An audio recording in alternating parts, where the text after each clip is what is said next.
ಆತ್ಮೀಯ ಸ್ನೇಹಿತರೆ, ದ್ವಿತೀಯ ಪಿಯುಸಿಯ ಮಾದರಿ ಪ್ರಶ್ನೆ ಪತ್ರಿಕೆ 1 ಕಡಿತಗೊಂಡಂತಹ ಪಠ್ಯಕ್ರಮ 2020-21 ಭಾರತದ ಇತಿಹಾಸ ಭಾಗ 2. ಭಾಗ 2ರಲ್ಲಿ 5 ಅಂಕದ ಪ್ರಶ್ನೋತ್ತರಗಳು ಹಾಗೂ 20 ಅಂಕಗಳ ಸಂಪೂರ್ಣ ತಯಾರಿ ಈ ಪಾಠದಲ್ಲಿ ನಿಮಗೆ ಸಿಗುತ್ತೆ. ಮೊದಲನೆಯ ಭಾಗದಲ್ಲಿ 50 ಅಂಕಗಳ ಒಂದು ಸಮಗ್ರ ಪರಿಚಯವನ್ನ ನಾವು ಮಾಡಿಕೊಂಡಿದ್ವಿ. ಹೇಗೆ 1 ಅಂಕದ ಪ್ರಶ್ನೆಗಳು, 2 ಅಂಕದ ಪ್ರಶ್ನೆಗಳು, ನಕ್ಷಾ ಕಾರ್ಯ, ಹೊಂದಿಸಿ ಬರೆಯಿರಿ, ಕಾಲಾನುಕ್ರಮ ಇವೆಲ್ಲವನ್ನ ಹೇಗೆ ಸುಲಭವಾಗಿ ನಾವು ಕಲ್ತ್ಕೊಳ್ಬಹುದು ಅನ್ನೋದನ್ನ ನೋಡಿದೀವಿ ಭಾಗ 1ರಲ್ಲಿ. ಹಾಗೂ ಅದಕ್ಕೆ ತಾವು ತೋರಿಸಿದಂತಹ ಅದ್ಭುತವಾದ ಪ್ರತಿಕ್ರಿಯೆಗಳಿಗೆ ಧನ್ಯವಾದಗಳು. ಅದೇ ಉತ್ಸಾಹದೊಂದಿಗೆ 2ನೆಯ ಭಾಗವನ್ನ ಕೂಡ ಪೂರ್ಣವಾಗಿ ವೀಕ್ಷಿಸಿ ಅಂತ ಹೇಳ್ತಾ ಪ್ರಶ್ನೆ ಪತ್ರಿಕೆ ಕಡೆ ಬರೋಣ. ಮಾದರಿ ಪ್ರಶ್ನೆ ಪತ್ರಿಕೆಯ ಸಿ ವಿಭಾಗ, ಪ್ರಮುಖ ಪ್ರಶ್ನೆ ಸಂಖ್ಯೆ 3. ಈ ಕೆಳಗಿನ ಯಾವುದಾದರೂ 6 ಪ್ರಶ್ನೆಗಳಿಗೆ ಪ್ರತಿಯೊಂದಕ್ಕೂ 15ರಿಂದ 20 ವಾಕ್ಯಗಳಲ್ಲಿ ಉತ್ತರಿಸಿ. 23ನೆಯ ಪ್ರಶ್ನೆ ಸಂಖ್ಯೆಯಿಂದ 30ನೆಯ ಪ್ರಶ್ನೆಯ ಸಂಖ್ಯೆಯವರೆಗೆ 8 ಪ್ರಶ್ನೆಗಳಿವೆ. ನಾವು ಉತ್ತರಿಸಬೇಕಾಗಿದ್ದು 6 ಪ್ರಶ್ನೆಗಳನ್ನ ಮಾತ್ರ.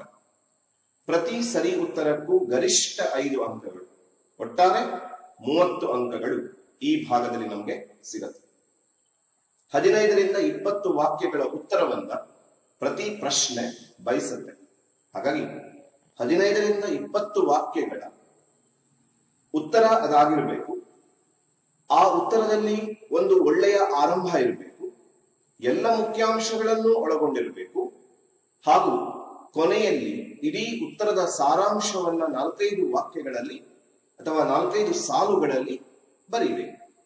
ಆಗ ನಮಗೆ 5ಕ್ಕೆ 5 ಅಂಕಗಳು ಸಿಗತ್ತೆ. ನಾವು ಈ ಭಾಗದಲ್ಲಿ ಮೊದಲ 4 ಪ್ರಶ್ನೆಗಳು: ಭಾರತದ ಇತಿಹಾಸದ ವಿಶಿಷ್ಟ ಲಕ್ಷಣಗಳನ್ನು ವಿವರಿಸಿ, ಹೊಸ ಧರ್ಮಗಳ ಉದಯಕ್ಕೆ ಕಾರಣವಾದಂತಹ ಅಂಶಗಳು ಯಾವುವು, ಅಮೋಘ ವರ್ಷನ ಸಾಧನೆಗಳನ್ನು ವಿವರಿಸಿ, ಹೊಯ್ಸಳ ವಾಸ್ತು ಶೈಲಿಯ ಪ್ರಮುಖ ಲಕ್ಷಣಗಳನ್ನು ವಿವರಿಸಿ. ಈ 4 ಪ್ರಶ್ನೆಗಳನ್ನ ನಾವು ಸಮಗ್ರವಾಗಿ ತಿಳ್ಕೊಳ್ಳುವ ಪ್ರಯತ್ನ ಮಾಡೋಣ. ಮೊದಲನೆಯ ಪ್ರಶ್ನೆಗೆ ಬರೋಣ. ಪ್ರಶ್ನೆ ಸಂಖ್ಯೆ 23. ಭಾರತದ ಇತಿಹಾಸದ ವಿಶಿಷ್ಟ ಲಕ್ಷಣಗಳನ್ನು ವಿವರಿಸಿ. ಅಧ್ಯಾಯ 1 ಪೀಠಿಕೆ. ಇಲ್ಲಿ ಬರುವಂತಹ 5 ಅಂಕದ ಒಂದು ಪ್ರಮುಖ ಪ್ರಶ್ನೆ.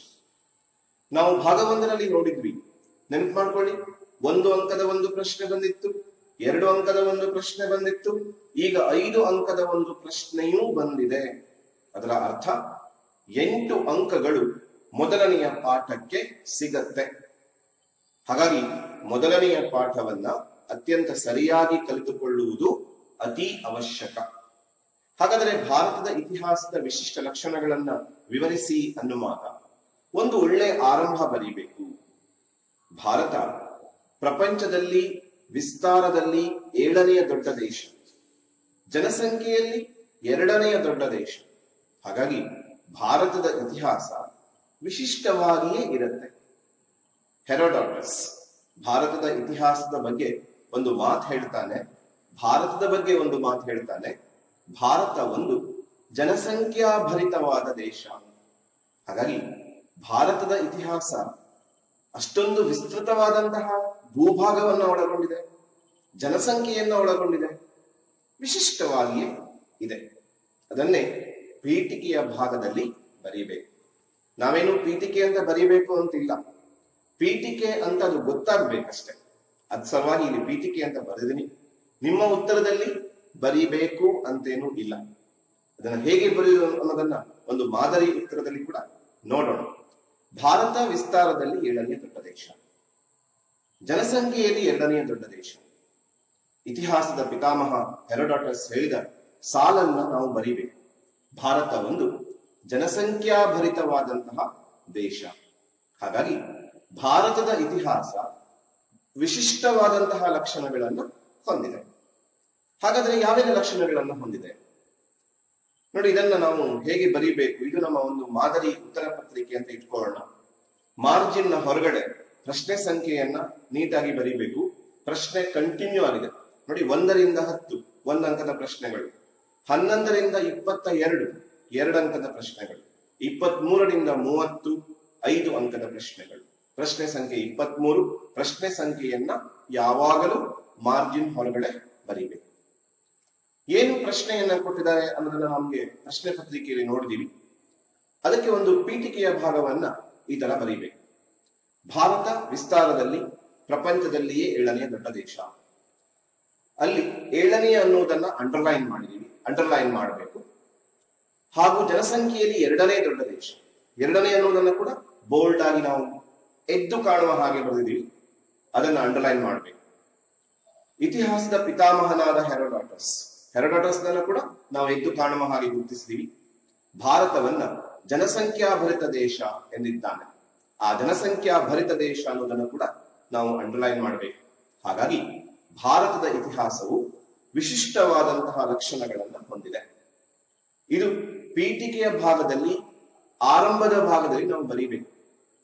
ಇದನ್ನ ಈ ಕ್ರಮದಲ್ಲಿ ಬರೆದ್ರೆ ಸುಲಭವಾಗಿ ಮೌಲ್ಯಮಾಪಕರಿಗೆ ನಿಮ್ಮ ಪ್ರಶ್ನೋತ್ತರದ ಬಗ್ಗೆ ವಿಶೇಷವಾದಂತಹ ಒಂದು ಆಸಕ್ತಿ, ಕುತೂಹಲ ಬರುತ್ತೆ. ಆಮೇಲೆ ನಾವೇನ್ ಮಾಡಬೇಕು, ಮೊದಲನೆಯ ಪಾಯಿಂಟ್ಸ್ ಕಡೆಗೆ ಬರ್ತೀವಿ. ಮೊದಲನೆಯ ಪಾಯಿಂಟ್ಸ್ ಅನ್ನ ನೇರವಾಗಿ ನಾವು ಆರಂಭಿಸಬಾರದು. ಯಾವಾಗಲೂ ಕೂಡ ಯಾವುದೇ ಪ್ರಶ್ನೆಗೆ ಕೂಡ ಮೊದಲು ಆ ಹೆಡ್ಡಿಂಗ್ ಅನ್ನ ಬರೀಬೇಕು. ಭಾರತದ ಇತಿಹಾಸದ ವಿಶಿಷ್ಟವಾದ ಲಕ್ಷಣಗಳು. ಈ ಹೆಡ್ಡಿಂಗ್ ಅನ್ನ ಬರೆದೇನೆ ನಾವು ಉತ್ತರವನ್ನ ಸ್ಟಾರ್ಟ್ ಮಾಡಬೇಕು. ಬರೆಯದೇ ಉತ್ತರವನ್ನ ಸ್ಟಾರ್ಟ್ ಮಾಡಬಾರದು. ಭಾರತದ ಇತಿಹಾಸದ ವಿಶಿಷ್ಟವಾದ ಲಕ್ಷಣಗಳು. ಮೊದಲನೆಯ ಲಕ್ಷಣ, ಸಂಸ್ಕೃತಿ ಮತ್ತು ನಾಗರಿಕತೆಗಳಲ್ಲಿ ನಿರಂತರತೆ. ಇದನ್ನ ಭಾರತದ ಇತಿಹಾಸದಲ್ಲಿ ನಾವು ನೋಡ್ತೀವಿ. ಏನು ನಿರಂತರತೆ ಅಂದ್ರೆ ನಮಗೆ ಗೊತ್ತಿದೆ. ಅನಾದಿ ಕಾಲದಿಂದ ಇಲ್ಲಿಯವರೆಗೂ ಯಾವುದೇ ಅಡೆತಡೆ ಇಲ್ಲದೆ ಬೆಳೆದು ಬಂದಂತಹ ಇತಿಹಾಸ. ಅದು ಯಾವುದರಲ್ಲಿ? ನಾಗರಿಕತೆಯಲ್ಲಿ, ಸಂಸ್ಕೃತಿಯಲ್ಲಿ ಅವಿಚ್ಛಿನ್ನವಾದಂತಹ ಪರಂಪರೆಯನ್ನ ಭಾರತದ ಇತಿಹಾಸ ಹೊಂದಿದೆ. ಪ್ರಪಂಚದಲ್ಲಿ 2 ದೇಶಗಳಿಗೆ ಅಂತಹ ವಿಶೇಷತೆ ಇದೆ. ಒಂದು ಭಾರತ, ಇನ್ನೊಂದು ಚೀನಾ. ಈ 2 ದೇಶಗಳು 4000 ವರ್ಷಗಳ ನಿರಂತರ ಇತಿಹಾಸವನ್ನ ಹೊಂದಿದೆ. ಇದು ಭಾರತದ ಇತಿಹಾಸದ ವಿಶೇಷವಾದ ಲಕ್ಷಣ. ಅಲ್ಲಿಗೆ ಮೊದಲನೆಯ ಲಕ್ಷಣವನ್ನು ನಾವು ಬರೀಬೇಕು. ನಾಗರಿಕತೆ ಮತ್ತು ಸಂಸ್ಕೃತಿಗಳಲ್ಲಿ ನಿರಂತರತೆ. ಇದನ್ನ ಹೇಗೆ ಬರೀಬೇಕು ಅನ್ನೋಕ್ಕೆ ಒಂದು ಮಾಡೆಲ್ ಅನ್ನ ನಾನು ನಿಮಗೆ ತೋರಿಸ್ತೀನಿ. ಚೀನಾ ಮತ್ತು ಭಾರತಗಳು 4000 ವರ್ಷಗಳ ನಿರಂತರ ಇತಿಹಾಸವನ್ನ ಹೊಂದಿದೆ. ಮಾದರಿ ಉತ್ತರ ಪತ್ರಿಕೆಯಲ್ಲಿ ನಾವು ಆಗ್ಲೇ ನೋಡಿದ್ವಿ. ಪ್ರಶ್ನೆ ಸಂಖ್ಯೆಯನ್ನು ಬರೀಬೇಕು, ಪೀಠಿಕೆಯ ಭಾಗವನ್ನ ಬರೀಬೇಕು. ಭಾರತ ವಿಸ್ತಾರದಲ್ಲಿ 7ನೇ ದೊಡ್ಡ ದೇಶ, ಜನಸಂಖ್ಯೆಯಲ್ಲಿ 2ನೇ ದೊಡ್ಡ ದೇಶ. ಹೆರೋಡಾಟಸ್ ಹೇಳ್ತಾನೆ ಭಾರತ ಒಂದು ಜನಸಂಖ್ಯಾ ಭರಿತ ದೇಶ. ಆದ್ಮೇಲೆ ಹೆಡಿಂಗ್ ಬರೀಬೇಕು, ಭಾರತದ ಇತಿಹಾಸದ ವಿಶಿಷ್ಟ ಲಕ್ಷಣಗಳು. ಅದನ್ನ ಅಂಡರ್ಲೈನ್ ಮಾಡಬೇಕು. ಆಮೇಲೆ ಪಾಯಿಂಟ್ ನಂಬರ್ 1, ಯಾವಾಗ್ಲೂ ಮೊದಲನೆಯ ಅಂಶ ಇರಲಿ, ಯಾವುದೇ ಪಾಯಿಂಟ್ಸ್ ಇರಲಿ, ಅದನ್ನ ಮಾರ್ಜಿನ್ ಹೊರಗಡೆ ಬರಿಬೇಡಿ, ಮಾರ್ಜಿನ್ ಒಳಗಡೆನೆ ಬರಿಬೇಕು. ಯಾಕೆ ಅಂದ್ರೆ ಮಾರ್ಜಿನ್ ಹೊರಗಡೆ ವ್ಯಾಲ್ಯೂಟರ್ಸ್ ಅಂಕಗಳನ್ನ ಹಾಕ್ತಾರೆ. ಹಾಗೂ ನೀವು ಪ್ರಶ್ನೆಗಳ ಸಂಖ್ಯೆ ಹಾಗೂ ಪಾಯಿಂಟ್ಗಳ ಸಂಖ್ಯೆ ಎರಡನ್ನೂ ಮಾರ್ಜಿನ್ ಹೊರಗಡೆ ಬರೆದ್ರೆ ಆವಾಗ ಅನಾವಶ್ಯಕವಾದ ಗೊಂದಲಗಳು ಉಂಟಾಗುತ್ತೆ. ಮಾರ್ಜಿನ್ ನ ಒಳಗಡೆ ಬರೆಯುವುದು ಬಹಳ ಉತ್ತಮ. ಹೇಗೆ ಬರೀಬೇಕು? ಮೊದಲನೆಯ ಲಕ್ಷಣ, ನಾಗರಿಕತೆ ಮತ್ತು ಸಂಸ್ಕೃತಿಗಳಲ್ಲಿ ನಿರಂತರತೆ. ಭಾರತದ ಇತಿಹಾಸದ ವಿಶಿಷ್ಟ ಲಕ್ಷಣಗಳು ಅಂತ ಬರೆದ ಮೇಲೆ ಒಂದು ಸ್ಪೇಸ್ ಕೊಡಬೇಕು. ಮೊದಲನೆಯ ಪಾಯಿಂಟ್ ಹೆಡ್ಡಿಂಗ್ ನ ನಡುವೆ ಒಂದು ಸ್ಪೇಸ್, ಒಂದು ಲೈನ್ ಸ್ಪೇಸ್ ಅನ್ನ ಕೊಟ್ಟು ಮೊದಲನೆಯ ಪಾಯಿಂಟ್ ಅನ್ನ ಬರೀಬೇಕು. ನಾಗರಿಕತೆ ಮತ್ತು ಸಂಸ್ಕೃತಿಗಳಲ್ಲಿ ನಿರಂತರತೆ. ಸಾಧ್ಯ ಆದರೆ ಅದನ್ನ ಅಂಡರ್ಲೈನ್ ಮಾಡಬೇಕು. ಹಾಗೂ ಅದಕ್ಕೆ ವಿವರಣೆಯನ್ನ ಬರೆಯುವಾಗ ನಾವು ಗಮನಿಸಬೇಕು. ಒಂದು ಪ್ಯಾರಾ ಸ್ಟಾರ್ಟ್ ಮಾಡುವ ರೀತಿಯಲ್ಲಿ ಬರೀಬೇಕು. ಆರಂಭದ ಒಂದು ಸ್ವಲ್ಪ ಸ್ಥಳ ಖಾಲಿ ಬಿಡಬೇಕು. ಆಗ ನಮ್ಗೆ ಆ ಪಾಯಿಂಟ್ ಏನಾಗುತ್ತೆ, ಎದ್ದು ಕಾಣುತ್ತೆ ಮೌಲ್ಯಮಾಪಕರಿಗೆ. ಭಾರತ ಮತ್ತು ಚೀನಾ ದೇಶಗಳು ಮಾತ್ರ 4000 ವರ್ಷಗಳ ನಿರಂತರ ಇತಿಹಾಸವನ್ನ ಹೊಂದಿವೆ. ಅಲ್ಲಿಗೆ ಒಂದನೆಯ ಪಾಯಿಂಟ್ಸ್ ಅನ್ನ ಮುಗಿಸ್ತೀವಿ. ಸೆಕೆಂಡ್ ಪಾಯಿಂಟ್ಗೆ ಬರೋಣ, ಸ್ತರಬದ್ಧವಾದ ವಿಕಾಸ. ಭಾರತದ ಇತಿಹಾಸವನ್ನ ನೋಡಿದ್ರೆ ಹಂತ ಹಂತವಾದಂತಹ ವಿಕಾಸ, ಅದನ್ನೇ ನಾವು ಸ್ತರಬದ್ಧವಾದ ವಿಕಾಸ ಅಂತ ಕರಿತೀವಿ. ಭಾರತದ ಇತಿಹಾಸದ ಆರಂಭಕ್ಕೆ ಬಂದ್ರೆ ಸಿಂಧೂ ನಾಗರಿಕತೆಯ ಒಂದು ತಳಪಾಯ. ಸಿಂಧೂ ನಾಗರಿಕತೆಯ ತಳಪಾಯದ ಮೇಲೆ ವೈದಿಕ ಸಂಸ್ಕೃತಿ, ಅದರ ಮೇಲೆ ಇಸ್ಲಾಂನ ಪ್ರಭಾವ, ಆಮೇಲೆ ಕ್ರಿಶ್ಚಿಯನ್ ಪ್ರಭಾವ, ಹೀಗೆ ಸ್ತರಬದ್ಧವಾಗಿ ಮೆಟ್ಟಿಲು ಮೆಟ್ಟಿಲಾಗಿ ವಿಕಾಸವನ್ನ ಹೊಂದಿದೆ. ಇದನ್ನ ಎರಡನೆಯ ಅಂಶದಲ್ಲಿ ಬರಿಬೇಕು. ಭಾರತದ ಇತಿಹಾಸದ ಇನ್ನೊಂದು ವಿಶೇಷ ಲಕ್ಷಣ ಇದು. ಅಲ್ಲಿಗೆ ಸಿಂಧೂ ನಾಗರಿಕತೆಯಿಂದ ವೈದಿಕ ಸಂಸ್ಕೃತಿ, ವೈದಿಕ ಸಂಸ್ಕೃತಿಯಿಂದ ಇಸ್ಲಾಂನ ಪ್ರಭಾವ, ಇಸ್ಲಾಂನ ಪ್ರಭಾವದಿಂದ ಕ್ರಿಶ್ಚಿಯನ್ ಪ್ರಭಾವವನ್ನ ಭಾರತದ ಇತಿಹಾಸದಲ್ಲಿ ನಾವು ಕಾಣುತ್ತೀವಿ. ಈ ಅಂಶವನ್ನ ಎರಡನೆಯ ಅಂಶದಲ್ಲಿ ಬರೀಬೇಕು. ಮಾದರಿ ಉತ್ತರ ಪತ್ರಿಕೆಯಲ್ಲಿ ಆರಂಭದಲ್ಲಿ ಪ್ರಶ್ನೆಗಳ ಸಂಖ್ಯೆ, ಪೀಠಿಕೆ, ಹೆಡ್ಡಿಂಗ್ ಅನ್ನ ಬರೀತೀರಾ, ಮೊದಲನೆಯ ಅಂಶವನ್ನ ಬರೀತೀರಾ, ಅದಕ್ಕೆ ವಿವರಣೆಯನ್ನ ಬರೀತೀರಾ, ಒಂದು ಸಾಲನ್ನ ಬಿಟ್ಟು ಎರಡನೆಯ ಪಾಯಿಂಟ್ಸ್ ಅನ್ನ ಬರೀಬೇಕು. ಸ್ತರಬದ್ಧವಾದ ವಿಕಾಸ ಅಂತ ಬರೆದು ಆಮೇಲೆ ನಾವೇನ್ ಮಾಡ್ಬೇಕು, ಭಾರತದ ಇತಿಹಾಸವು ಸಿಂಧೂ ನಾಗರಿಕತೆಯ ಮೆಟ್ಟಿಲಿನ ಮೇಲೆ ವೈದಿಕ ಸಂಸ್ಕೃತಿ, ವೈದಿಕ ಸಂಸ್ಕೃತಿಯ ಮೇಲೆ ಇಸ್ಲಾಂನ ಪ್ರಭಾವ, ಇಸ್ಲಾಂನ ಪ್ರಭಾವದ ಮೇಲೆ ಕ್ರಿಶ್ಚಿಯನ್ ಪ್ರಭಾವ, ಹೀಗೆ ಹಂತ ಹಂತವಾಗಿ ವಿಕಾಸಗೊಂಡಿದ್ದನ್ನ ಕಾಣಬಹುದು. ಈ ತರ ಬರ್ಕೊಂಡು ಹೋಗ್ಬೇಕು. ಬಹುಶಃ ಈ ಮಾಡೆಲ್ ನಿಮಗೆ ಇಷ್ಟ ಆಗಬಹುದು ಹಾಗೂ ಅಂಕಗಳನ್ನು ಗಳಿಸಿಕೊಳ್ಳುವುದಕ್ಕೆ ಹೇಗೆ ಬರೀಬೇಕು ಅನ್ನುವ ನಿಮ್ಮ ಸಂಶಯಗಳಿಗೆ ಒಂದು ಪರಿಹಾರವನ್ನ ಕೊಡಬಹುದು. ಕೊನೆಯಲ್ಲಿ ಎಲ್ಲ ಆದ್ಮೇಲೆ ನಾವು ಏನು ಪೀಠಿಕೆಯನ್ನ ಬರೆದಿವಲ್ಲ ಅದೇ ರೀತಿ ಸಾರಾಂಶವನ್ನ ಕಡೆಯಲ್ಲಿ ಬರೀಬೇಕು. ನಾವೀಗ ಮೂರನೆಯ ಲಕ್ಷಣಕ್ಕೆ ಹೋಗೋಣ. ವಿದೇಶಿ ದಾಳಿಗಳು. ಭಾರತದ ಇತಿಹಾಸವನ್ನ ನೋಡಿದರೆ ಅಲ್ಲಿ ವಿದೇಶಿ ದಾಳಿಗಳನ್ನ ನೋಡ್ತೀವಿ. ವಿಶೇಷವಾಗಿ ಉತ್ತರ ಭಾರತದ ಉತ್ತರ ಭಾಗ, ಇದರ ಮೇಲೆ ನಿರಂತರವಾದಂತಹ ದಾಳಿಗಳು. ಹೂಣರು, ಪರ್ಷಿಯನ್ನರು, ಕುಶಾನರು, ಅಫ್ಘನ್ನರು, ಟರ್ಕರು, ಹೀಗೆ ಅನೇಕರು ನಮ್ಮ ದೇಶದ ಮೇಲೆ ದಾಳಿ ಮಾಡ್ತಾರೆ. ಗ್ರೀಕರ ದಾಳಿಯನ್ನು ಕಾಣಬಹುದು, ಪರ್ಷಿಯನ್ನರು ದಾಳಿ ಮಾಡ್ತಾರೆ, ಹೂಣರು ಮಾಡ್ತಾರೆ. ಆ ನಂತರದಲ್ಲಿ ಅರಬ್ಬರ ದಾಳಿಯನ್ನು ಗಮನಿಸ್ತೀವಿ. ಅರಬ್ಬರು ಭಾರತದ ಮೇಲೆ ದಾಳಿ ಮಾಡಿದಂತಹ ಮೊಟ್ಟ ಮೊದಲ ಮುಸ್ಲಿಮರು. ಹೀಗೆ ಅನೇಕರು ನಮ್ಮ ದೇಶದ ಮೇಲೆ ದಾಳಿ ಮಾಡ್ತಾರೆ. ಇಂಗ್ಲಿಷರು ಅಥವಾ ಪೋರ್ಚುಗೀಸರು ಮೊದಲಾದಂತಹ ಯುರೋಪಿಯನ್ನರು ಕೂಡ ನಮ್ಮ ದೇಶದ ಮೇಲೆ ದಾಳಿ ಮಾಡ್ತಾರೆ. ಇವರು ಕ್ರಮೇಣ ಭಾರತದ ಒಂದು ಭಾಗವಾಗಿ ಹೋಗ್ತಾರೆ, ಇಲ್ಲಿಯ ಸಂಸ್ಕೃತಿಗೆ ಕೊಡುಗೆಗಳನ್ನು ಕೊಡ್ತಾರೆ. ಆದರೆ ಬಹುಕಾಲ ಆಳಿದಂತಹ ಇಂಗ್ಲಿಷರು ಇದಕ್ಕೆ ಹೊರತಾಗಿದ್ರು. ಇದನ್ನ ನಾವು ನಮ್ಮ ದೇಶದ ಇತಿಹಾಸದಲ್ಲಿ ನೋಡ್ತೀವಿ. ಹಾಗೂ ದಕ್ಷಿಣ ಭಾರತ ಇಂತಹ ದಾಳಿಗಳಿಂದ ಹೊರತಾಗಿತ್ತು. ಹಾಗಾಗಿ ದಕ್ಷಿಣ ಭಾರತದಲ್ಲಿ ವಿಶೇಷವಾದಂತಹ ಸಂಸ್ಕೃತಿ ಬೆಳೀತು. ಈ ಅಂಶಗಳನ್ನ ಮೂರನೆಯ ಪಾಯಿಂಟ್ಸ್ ಅಲ್ಲಿ ಬರೀಬೇಕು. ವಿದೇಶಿ ದಾಳಿಗಳು. ಉತ್ತರ ಭಾರತ ವಿದೇಶಿ ಆಕ್ರಮಣಕ್ಕೆ ತುತ್ತಾಯಿತು. ಗ್ರೀಕರು, ಪರ್ಷಿಯನ್ನರು, ಹೂಣರು, ಅರಬ್ಬರು, ಅಫ್ಘನ್ನರು, ಟರ್ಕರು ಅನೇಕರು ದಾಳಿ ಮಾಡಿದ್ರು. ಕೊನೆಯಲ್ಲಿ ಯುರೋಪಿಯನ್ನರು ದಾಳಿ ಮಾಡಿದ್ರು.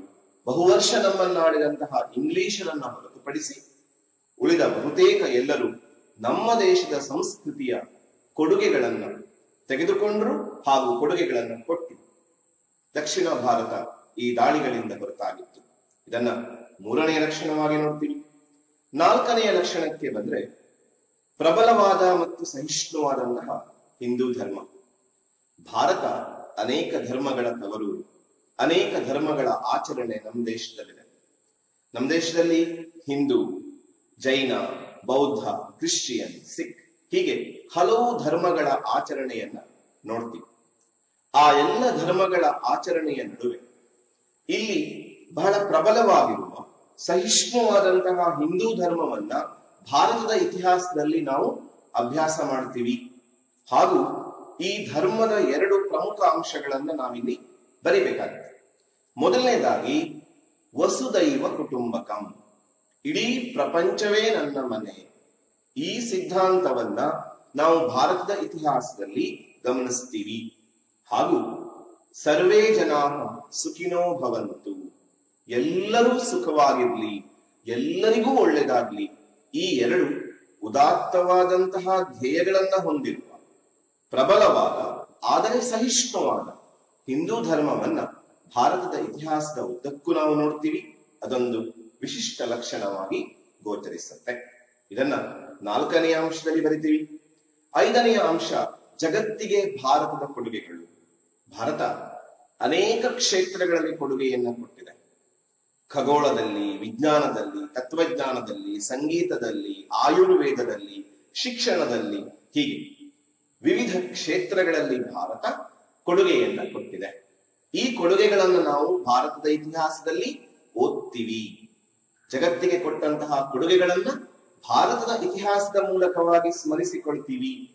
ಅದರಲ್ಲಿ ಭಾರತ ಅನೇಕ ಐತಿಹಾಸಿಕ ಸ್ಮಾರಕಗಳನ್ನ ಕೊಡುಗೆಯಾಗಿ ಕೊಟ್ಟಿದೆ. ವಿಶ್ವ ಪರಂಪರೆಯ ತಾಣಗಳಲ್ಲಿ ಭಾರತಕ್ಕೆ ಅದ್ವಿತೀಯವಾದಂತಹ ಒಂದು ಸ್ಥಾನ ಇದೆ. ಭಾರತದ 30ಕ್ಕೂ ಹೆಚ್ಚು ಐತಿಹಾಸಿಕ ತಾಣಗಳು ವಿಶ್ವ ಪರಂಪರೆಯ ಪಟ್ಟಿಯಲ್ಲಿ ಸೇರಿವೆ. ಅದರಲ್ಲಿ ತಾಜ್ ಮಹಲ್, ಹಂಪಿ, ಎಲ್ಲೋರ, ಅಜಂತ, ಐಹೊಳೆ, ಪಟ್ಟದಕಲ್ಲು, ಕೊನಾರ್ಕ್, ಹೀಗೆ ಅನೇಕ ಐತಿಹಾಸಿಕ ಸ್ಥಳಗಳಿವೆ. ಒಂದು 2 ಅಂಕದ ಪ್ರಶ್ನೆ ಕೂಡ ಬರುತ್ತೆ. ಭಾರತದ ಯಾವುದಾದರೂ 2 ವಿಶ್ವ ಪರಂಪರೆಯ ತಾಣಗಳನ್ನ ಹೆಸರಿಸಿ, ಯಾವುದಾದ್ರೂ 2 ಬರೆಯಬಹುದು. ಅಲ್ಲಿ ಕೂಡ ನಮಗೆ ಸಹಾಯ ಆಗತ್ತೆ. ಹೀಗೆ ಹಲವು ಕ್ಷೇತ್ರಗಳಲ್ಲಿ ಕೊಡುಗೆ ಕೊಟ್ಟ ದೇಶ ನಮ್ಮದು. ವಿಶ್ವ ಪರಂಪರೆಯ ತಾಣಗಳಲ್ಲಿ ಮೇಲುಗೈಯನ್ನ ಸಾಧಿಸಿರುವಂತಹ ದೇಶ ನಮ್ಮದು. ಅಷ್ಟೊಂದು ಐತಿಹಾಸಿಕ ಪರಂಪರಾ ತಾಣಗಳನ್ನು ಹೊಂದಿದೆ ನಮ್ಮ ದೇಶ. ನಾವಿಲ್ಲಿ ಆ ಐತಿಹಾಸಿಕ ಪರಂಪರಾ ತಾಣಗಳನ್ನ ಕೂಡ ನೋಡ್ತಾ ಇದ್ದೀವಿ. ಹೀಗೆ ಭಾರತದ ಕೊಡುಗೆಗಳಲ್ಲಿ ಐತಿಹಾಸಿಕ ಪರಂಪರಾ ತಾಣಗಳನ್ನ ಉದಾಹರಿಸಿದ ನಂತರ ನಾವು ಆಯುರ್ವೇದ ಕ್ಷೇತ್ರಕ್ಕೆ ಬರಬೇಕು. ಚರಕ, ಸುಶ್ರುತ, ಪತಂಜಲಿ ಇವರಿಂದ ಆಯುರ್ವೇದ ಕ್ಷೇತ್ರಕ್ಕೆ ಭಾರತ ಅದ್ವಿತೀಯ ಕೊಡುಗೆಯನ್ನ ಕೊಡುತ್ತೆ. ಕರ್ನಾಟಕ ಸಂಗೀತ, ಹಿಂದೂಸ್ತಾನಿ ಸಂಗೀತ ನಮ್ಮ ದೇಶದ ಕೊಡುಗೆ ಜಗತ್ತಿಗೆ. ಅನೇಕ ನಾಟ್ಯಗಳು, ಭರತನಾಟ್ಯ, ಕಥಕ್ಕಳಿ, ಮೋಹಿನಿ ಅಟ್ಟಂ, ಹೀಗೆ ಈ ನೃತ್ಯಗಳನ್ನ ಕೊಡುಗೆಯಾಗಿ ಕೊಟ್ಟ ದೇಶ ನಮ್ಮದು. ದಶಮಾನ ಪದ್ಧತಿಯನ್ನ, 0ಯನ್ನ ಕೊಟ್ಟಂತಹ ಕ್ಷೇತ್ರ, ಗಣಿತಕ್ಕೆ ಅದ್ವಿತೀಯವಾದಂತಹ ಕೊಡುಗೆ ಭಾರತದ ಕೊಡುಗೆ 0. ಅದನ್ನ ಕೊಡುಗೆಯಾಗಿ ಕೊಟ್ಟಂತಹ ದೇಶ ನಮ್ಮದು. ಹೀಗೆ ವಿಶ್ವ ಪರಂಪರೆಯ ತಾಣಗಳು, ಯೋಗ, ಆಯುರ್ವೇದಗಳು, ಹಿಂದೂಸ್ತಾನಿ, ಕರ್ನಾಟಕ ಸಂಗೀತಗಳು, ಭರತನಾಟ್ಯವೇ ಮೊದಲಾದ ನರ್ತನಗಳು, 0, ದಶಮಾನ ಪದ್ಧತಿಗಳೇ ಮೊದಲಾದ ಗಣಿತ ಶಾಸ್ತ್ರದ ಕೊಡುಗೆಗಳು, ಜೊತೆಯಲ್ಲಿ ವಿಶ್ವವಿದ್ಯಾಲಯಗಳು, ನಳಂದ, ತಕ್ಷಶಿಲಾ, ವಿಕ್ರಮಶಿಲಾದಂತಹ ವಿಶ್ವವಿದ್ಯಾಲಯಗಳನ್ನ ಕೊಡುಗೆಯಾಗಿ ಕೊಟ್ಟ ದೇಶ ನಮ್ಮದು. ನಾವಿಲ್ಲಿ ವಿವಿಧ ನರ್ತನದ ಪ್ರಕಾರಗಳನ್ನ ನೋಡ್ತಾ ಇದ್ದೀವಿ. ಭರತನಾಟ್ಯಂ, ಕಥಕ್ಕಳಿ, ಕೂಚಿಪುಡಿ, ಮೋಹಿನಿ ಅಟ್ಟಂ, ಒಡಿಸ್ಸಿ, ಹೀಗೆ ಹಲವು ನಾಟ್ಯಗಳನ್ನ ಕೊಡುಗೆಯಾಗಿ ಕೊಟ್ಟ ದೇಶ ನಮ್ಮದು. ಜೊತೆಯಲ್ಲಿ ವಿಶ್ವವಿದ್ಯಾಲಯಗಳನ್ನ ಕೊಡುಗೆಯಾಗಿ ಕೊಟ್ಟ ದೇಶ ನಮ್ಮದು. ತಕ್ಷಶಿಲೆ, ಉಜ್ಜಯಿನಿ, ಕಾಶಿ, ಕಂಚಿ, ವಿಕ್ರಮಶಿಲಾ, ಹಲವು ವಿದ್ಯಾ ಕೇಂದ್ರಗಳು. ಇಡೀ ಜಗತ್ತು ಅಜ್ಞಾನದಲ್ಲಿದ್ದ ಸಂದರ್ಭದಲ್ಲಿ ಭಾರತ ಬೌದ್ಧಿಕವಾಗಿ, ಆಧ್ಯಾತ್ಮಿಕವಾಗಿ ಅತ್ಯಂತ ಉತ್ತುಂಗದಲ್ಲಿತ್ತು. ಇವೆಲ್ಲವನ್ನ ಜಗತ್ತಿಗೆ ಭಾರತದ ಕೊಡುಗೆಗಳು ಅನ್ನುವಲ್ಲಿ ಓದ್ತೀವಿ. ಭಾರತದ ಇತಿಹಾಸದಲ್ಲಿ ಇವೆಲ್ಲವನ್ನ ಕಲಿತಾ ಹೋಗ್ತೀವಿ. ಮುಂದಿನ 6ನೆಯ ಲಕ್ಷಣಕ್ಕೆ ಬರೋದಾದ್ರೆ ಆಕರ್ಷಣೆಯ ಕೇಂದ್ರವಾಗಿ ಭಾರತ. ಭಾರತಕ್ಕೆ ಯಾಕೆ ವಿದೇಶಿಗರು ಅಷ್ಟೊಂದು ದಾಳಿ ಮಾಡಿದರು? ಯಾಕೆಂದ್ರೆ ಭಾರತದಲ್ಲಿ ಆಕರ್ಷಣೆ ಇದೆ, ಭಾರತದಲ್ಲಿ ಸಂಪತ್ತಿದೆ, ಗಿರಿಧಾಮಗಳಿದಾವೆ, ರಾಷ್ಟ್ರೀಯ ಉದ್ಯಾನವನಗಳಿದಾವೆ, ಐತಿಹಾಸಿಕ ಸ್ಮಾರಕಗಳಿವೆ, ಕರಾವಳಿ ತೀರಗಳಿವೆ. ಹಾಗಾಗಿ ಭಾರತ ವಿದೇಶಿಗರ ಆಕರ್ಷಣೆಯ ಕೇಂದ್ರವಾಗಿತ್ತು. ಭಾರತದಲ್ಲಿರುವ ಗಿರಿಧಾಮಗಳು, ರಾಷ್ಟ್ರೀಯ ಉದ್ಯಾನವನಗಳು, ಕಾಶ್ಮೀರದ ಕಣಿವೆಗಳು, ಕೇರಳದ ರಾಷ್ಟ್ರೀಯ ಉದ್ಯಾನವನಗಳು, ಕಡಲ ತೀರಗಳು, ಹಿಮಾಲಯದ ಗಿರಿ ಕಂದರಗಳು, ಇವೆಲ್ಲವೂ ಕೂಡ ನಮ್ಮ ದೇಶದ ಆಕರ್ಷಣೆಯ ಕೇಂದ್ರವಾಗಿತ್ತು. ಹಾಗಾಗಿ ವಿದೇಶಿಗರು ನಮ್ಮ ದೇಶಕ್ಕೆ ಬಂದರು. ಈ ವಿಷಯವನ್ನ ಕೂಡ ನಾವೇನ್ ಮಾಡ್ತೀವಿ, ಭಾರತದ ಇತಿಹಾಸದಲ್ಲಿ ಕಲಿತೀವಿ. ಐತಿಹಾಸಿಕ ಸ್ಮಾರಕಗಳು ಕೂಡ ಪ್ರಸಿದ್ಧವಾಗಿದ್ದವು ಭಾರತದಲ್ಲಿ. ಕರಾವಳಿ ತೀರಗಳನ್ನ ನೋಡ್ತಿದೀವಿ. ಆ ನಂತರದಲ್ಲಿ ಆಕರ್ಷಕವಾದಂತಹ ರಾಷ್ಟ್ರೀಯ ಉದ್ಯಾನವನಗಳು, ವನ್ಯ ಸಿರಿಯನ್ನ ಗಮನಿಸ್ತಾ ಇದ್ದೀವಿ, ಗಿರಿಧಾಮಗಳನ್ನ ಗಮನಿಸ್ತಾ ಇದ್ದೀವಿ. ಜೊತೆಯಲ್ಲಿ ಹಿಮಾಲಯದ ಆ ಹಿಮಾಚ್ಛಾದಿತ ಪ್ರದೇಶಗಳು, ಐತಿಹಾಸಿಕ ಸ್ಮಾರಕಗಳು, ಇವೆಲ್ಲವೂ ಕೂಡ ವಿದೇಶಿಗರನ್ನ ನಮ್ಮ ದೇಶದ ಕಡೆಗೆ ಆಕರ್ಷಿಸುವಂತೆ ಮಾಡಿತ್ತು. ಕೊನೆಯದಾಗಿ 7ನೆಯ ಲಕ್ಷಣಕ್ಕೆ ಬರ್ತೀವಿ, ವಿವಿಧತೆಯಲ್ಲಿ ಏಕತೆ. ವಿವಿಧತೆಯಲ್ಲಿ ಏಕತೆ ಅನ್ನುವ ಒಂದು 5 ಅಂಕದ ಪ್ರಶ್ನೆ ಇದೆ. ಆ ಪ್ರಶ್ನೆಗೆ ಕೂಡ ನಾವು ಒಂದಿಷ್ಟು ಪಾಯಿಂಟ್ಸ್ ಅನ್ನ ಇಲ್ಲಿ ಕಲಿತೀವಿ. ಇಲ್ಲಿ ಏನ್ ಬರೀಬೇಕು? ವೈವಿಧ್ಯತೆಯಲ್ಲಿ ಏಕತೆ ನಮ್ಮ ದೇಶದ ವಿಶಿಷ್ಟ ಲಕ್ಷಣ. ಅನೇಕ ವೈವಿಧ್ಯತೆಗಳಿದ್ದಾವೆ. ಉದಾಹರಣೆಗೆ ಭೌಗೋಳಿಕ ವೈವಿಧ್ಯತೆ ಇದೆ. ವಿವಿಧತೆಯ ಕ್ಷೇತ್ರಗಳನ್ನ ಬರೆದು ಸಾಕು. ಭೌಗೋಳಿಕ ವೈವಿಧ್ಯತೆ ಇದೆ. ಭಾರತದಲ್ಲಿ ಶೀತವಾದ ಪ್ರದೇಶವೂ ಇದೆ, ಉಷ್ಣವಾದ ಪ್ರದೇಶವೂ ಇದೆ. ಆಮೇಲೆ ಭಾಷಾ ವೈವಿಧ್ಯತೆ ಇದೆ. ಭಾರತದಲ್ಲಿ 1600 ಭಾಷೆಗಳಿವೆ. ಜನಾಂಗೀಯ ವೈವಿಧ್ಯತೆ ಇದೆ. ಭಾರತದಲ್ಲಿ ನಿಗ್ರೋಗಳಿದ್ದಾರೆ, ಪ್ರೋಟೋ ಆಸ್ಟ್ರೊಲಾಯ್ಡ್ಗಳಿದ್ದಾರೆ, ಮೆಡಿಟರೇನಿಯನ್ಸ್ಗಳಿದ್ದಾರೆ, ಮಂಗೋಲಿಯನ್ಸ್ಗಳಿದ್ದಾರೆ, ಹೀಗೆ ದ್ರಾವಿಡರಿದ್ದಾರೆ, ಆರ್ಯರಿದ್ದಾರೆ, ಅನೇಕ ವಿಧದ ಜನಾಂಗಗಳಿದ್ದಾವೆ. ಆಮೇಲೆ ನಾವು ನೋಡ್ತೀವಿ ಸಾಮಾಜಿಕ ವೈವಿಧ್ಯತೆ ಮತ್ತು ಧಾರ್ಮಿಕ ವೈವಿಧ್ಯತೆ, ಅವಿಭಕ್ತ ಕುಟುಂಬ ವ್ಯವಸ್ಥೆ, ಏಕಪತ್ನಿತ್ವ, ಬಹುಪತ್ನಿತ್ವ ವ್ಯವಸ್ಥೆ, ಆಹಾರ ಪದ್ಧತಿಗಳಲ್ಲಿ ವಿಶೇಷತೆ. ಭಾರತದಲ್ಲಿಯೇ ಹುಟ್ಟಿದಂತಹ ಹಿಂದೂ ಧರ್ಮ, ಜೈನ ಧರ್ಮ, ಬೌದ್ಧ ಧರ್ಮ, ಸಿಖ್ ಧರ್ಮ, ಜೊತೆಯಲ್ಲಿ ಇಸ್ಲಾಂ, ಕ್ರಿಶ್ಚಿಯನ್, ಹೀಗೆ ಅನೇಕ ಧರ್ಮಗಳ ಕ್ಷೇತ್ರ ನಮ್ದು ಭಾರತ ದೇಶ. ಹಾಗಾಗಿ ಆ ಭಾರತ ದೇಶದ ವಿಶೇಷತೆಯನ್ನ ಇಲ್ಲಿ ಗಮನಿಸ್ತೀವಿ. ಸಾಮಾಜಿಕ ಮತ್ತು ಧಾರ್ಮಿಕ ವೈವಿಧ್ಯತೆಯಲ್ಲಿ ಕೊನೆಯದಾಗಿ ಆರ್ಥಿಕ ವೈವಿಧ್ಯತೆ. ಅತ್ಯಂತ ಮುಂದುವರೆದ ಪ್ರದೇಶಗಳು ಇವೆ, ಹಿಂದುಳಿದ ಪ್ರದೇಶಗಳು ಇವೆ. ಇವೆಲ್ಲವೂ ಭಾರತದ ಇತಿಹಾಸದಲ್ಲಿ ಹಾಸುಹೊಕ್ಕಾಗಿದೆ. ಈ ವಿವಿಧತೆಯ ನಡುವೆ ಏಕತೆ ಕೂಡ ಇದೆ. ಭೌಗೋಳಿಕ ಏಕತೆ ಇದೆ. ಉತ್ತರದಲ್ಲಿ ಹಿಮಾಲಯ, ದಕ್ಷಿಣದಲ್ಲಿ ಸಾಗರ ನಮ್ಮ ದೇಶಕ್ಕೆ ಒಂದು ಅಖಂಡತೆಯನ್ನ ತಂದಿದೆ. ಏಕರೀತಿಯ ಆಡಳಿತ ಇದೆ. ನಮ್ಮನ್ನಾಳಿದಂತಹ ಗುಪ್ತರು, ಮೌರ್ಯರು, ರಾಷ್ಟ್ರಕೂಟರು, ದೆಹಲಿ ಸುಲ್ತಾನರು, ಮೊಘಲರು, ಅನೇಕರು ನಮ್ಮ ದೇಶಕ್ಕೆ ಏಕರೀತಿಯ ಆಡಳಿತವನ್ನ ಕೊಟ್ಟಿದ್ದಾರೆ. ಅದು ನಮ್ಮನ್ನು ಒಂದುಗೂಡಿಸಿದೆ. ಏಕರೀತಿಯ ಸಾಹಿತ್ಯ, ಶಿಕ್ಷಣ ನಮ್ಮ ದೇಶಕ್ಕೆ ಏಕತೆಯನ್ನು ತಂದುಕೊಟ್ಟಿದೆ. ರಾಮಾಯಣ, ಮಹಾಭಾರತದಂತಹ ಗ್ರಂಥಗಳು ನಮಗೆ ಏಕತೆಯನ್ನು ತಂದುಕೊಟ್ಟಿದೆ. ಹಾಗೂ ಇತ್ತೀಚಿನ ಸಾಮಾಜಿಕ ಧಾರ್ಮಿಕ ಆಚರಣೆಗಳು ಅವುಗಳು ನಮ್ಮನ್ನ ಹತ್ತಿರಕ್ಕೆ ತಂದಿವೆ. ಹಾಗೂ ಇತ್ತೀಚಿನ ಬದಲಾವಣೆಗಳು, ಸಂವಿಧಾನದ ಆಶಯಗಳು, ಜಾಗತೀಕರಣ, ಉದಾರೀಕರಣದ ಪರಿಣಾಮಗಳು ನಮ್ಮನ್ನ ಒಟ್ಟುಗೂಡಿಸಿವೆ. ಹೀಗೆ ಏಕತೆಯ ಶಕ್ತಿಗಳು, ಭೌಗೋಳಿಕ ಏಕತೆ, ಆಡಳಿತಾತ್ಮಕ ಏಕತೆ, ಏಕರೀತಿಯ ಶಿಕ್ಷಣ ಮತ್ತು ಸಾಹಿತ್ಯ, ಧಾರ್ಮಿಕ ಮತ್ತು ಸಾಮಾಜಿಕ ಆಚರಣೆಗಳು, ಇತ್ತೀಚಿನ ಬದಲಾವಣೆಗಳು, ಇವೆಲ್ಲವೂ ನಮ್ಮನ್ನ ಒಟ್ಟುಗೂಡಿಸಿವೆ. ಇವಿಷ್ಟು ಬರೆದ ಆದ್ಮೇಲೆ ನಾವು ಒಂದು ಸಣ್ಣ ಸಮಾರೋಪವನ್ನ ಮಾಡಬೇಕು. ಹೀಗೆ ಭಾರತವು ಅನೇಕ ವಿಶೇಷವಾದಂತಹ ಲಕ್ಷಣಗಳನ್ನ ಹೊಂದಿದೆ. ಭಾರತದ ಇತಿಹಾಸದಲ್ಲಿ ಸಂಸ್ಕೃತಿ, ನಾಗರಿಕತೆಗಳು ನಿರಂತರವಾಗಿ ಮುಂದುವರೆದುದನ್ನು, ವಿದೇಶಿಗರ ದಾಳಿಯ ಕೇಂದ್ರವಾಗಿದ್ದುದನ್ನು, ಜಗತ್ತಿಗೆ ಭಾರತದ ಕೊಡುಗೆಗಳನ್ನು ಹಾಗೂ ವೈವಿಧ್ಯತೆಯ ನಡುವೆ ಏಕತೆಯ ಲಕ್ಷಣಗಳನ್ನ ನಮ್ಮ ದೇಶದ ಇತಿಹಾಸದಲ್ಲಿ ನೋಡ್ತೀವಿ ಅಂತ ಒಂದು ಸಮಾರೋಪವನ್ನ ಬರೆದು ನಾವು ಈ ಮೊದಲನೆಯ ಪ್ರಶ್ನೆಯ ಉತ್ತರವನ್ನ ಸಂಪೂರ್ಣಗೊಳಿಸಬೇಕು. 5ಕ್ಕೆ 5 ಅಂಕ ನಿಶ್ಚಿತವಾಗಿ ಸಿಗತ್ತೆ. ಈ ಪ್ರಶ್ನೆಯಲ್ಲಿಯೇ ನಾವು ಇನ್ನೊಂದು ಪ್ರಶ್ನೆಯನ್ನು ಸೂಕ್ಷ್ಮವಾಗಿ ನೋಡಿದೀವಿ. ವಿವಿಧತೆಯಲ್ಲಿ ಏಕತೆ, ಭಾರತದ ಇತಿಹಾಸದ ವಿಶೇಷ ಲಕ್ಷಣ ವಿವರಿಸಿ ಅಂತ. ಅಲ್ಲಿ ಏಕತೆಯ ಶಕ್ತಿಗಳನ್ನ ಹಾಗೂ ವಿವಿಧತೆಯ ಕ್ಷೇತ್ರಗಳನ್ನ ಬರೆದು ಸ್ವಲ್ಪ ವಿವರಣೆ ನಾನೀಗ ಹೇಳಿದ್ದನ್ನೇ ಕೇಳಿಕೊಂಡು ಬರೆದ್ರು ಆ ಪ್ರಶ್ನೆ ಉತ್ತರ ಕೂಡ ಸಿದ್ಧ ಆಗಲ್ಲ. ಹಾಗಾದ್ರೆ ಎರಡನೆಯ ಪ್ರಶ್ನೆಗೆ ಬರೋಣ. ಎರಡನೆಯ ಪ್ರಶ್ನೆ, ಹೊಸ ಮತಗಳ ಉದಯಕ್ಕೆ ಕಾರಣವಾದಂತಹ ಅಂಶಗಳು ಯಾವುವು? ಈ ಪ್ರಶ್ನೆಯ ಆರಂಭಕ್ಕೆ ಬಂದ್ರೆ, ಸಾಮಾನ್ಯ ಶಕ ಪೂರ್ವ 6ನೇ ಶತಮಾನ ಭಾರತಕ್ಕೆ ಒಂದು ವಿಶೇಷವಾದಂತಹ ಶತಮಾನ.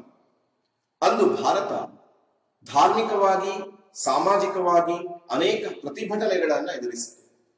ಯಾಕೆ ಪ್ರತಿಭಟನೆಗಳು ನಡೀತು?